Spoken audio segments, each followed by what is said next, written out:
नमस्ते दोस्तों, design and develop channel में आपका स्वागत है। और आज हम माया के पैनल लेआउट के बारे में जानेंगे।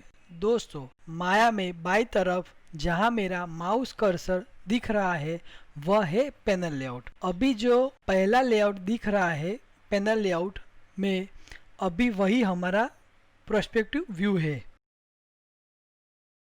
दूसरे पैनल लेआउट पर क्लिक करेंगे तो हमें 4 व्यू दिखेंगे: prospective view, top view, front view और साइड व्यू। तीसरे पैनल लेआउट पर क्लिक करने पर 2 व्यू दिखेंगे: पर्सपेक्टिव व्यू और फ्रंट व्यू। चौथे पैनल लेआउट पर क्लिक करने पर आउटलाइनर ओपन हो जाएगा। दोस्तों, इसके बारे में हम आगे वाले वीडियो में जानेंगे।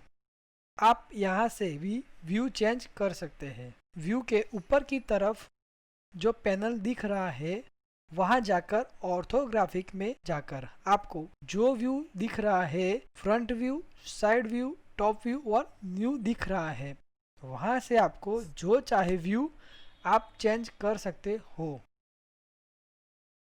आप अपना कस्टम लेआउट भी बना सकते हो।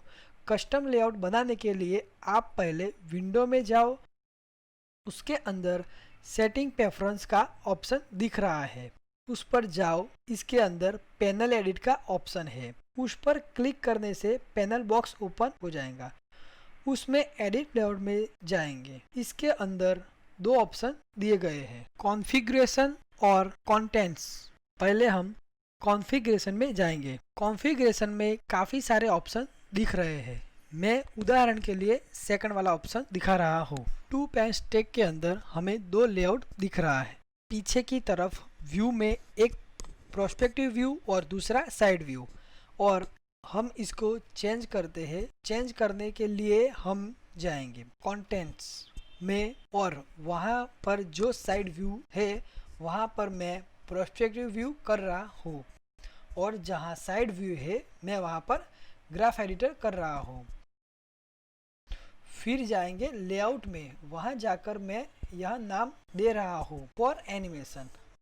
मैंने अभी एनिमेशन नाम इसलिए दिया है क्योंकि यह जो ग्राफ एडिटर है एनिमेशन के लिए यूज होता है। तो यह लेआउट में एनिमेशन के लिए बना रहा हूँ और मैं क्लिक कर रहा हूँ। अभी हमारा एनिमेशन के लिए लेआउट रेडी हो गया है। आप सेल्फ भी बना सकते हो। एनिमेशन में अगर चाहिए यह वाला सेल्फ तो एनिमेशन पर जाओ और यहाँ पर क्लिक करें, ऐड टू सेल्फ दे दो, तो देखो यहाँ पर आ गया इसका आइकॉन।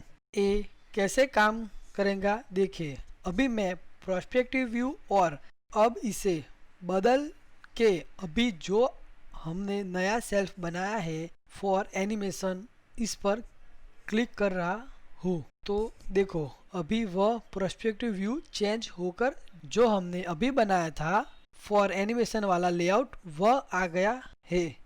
कस्टम लेआउट और पैनल लेआउट के बारे में हमने इस वीडियो में देखा। आपको यह हमारा वीडियो कैसा लगा, लाइक और कमेंट करके ज़रूर बताएं। चैनल को सब्सक्राइब करना ना भूलें और बेल आइकन दबा दें ताकि हमारे सारे वीडियो आप तक जल्दी पहुंचे। दोस्तों, हमारा वीडियो देखने के लिए आपका धन्यवाद।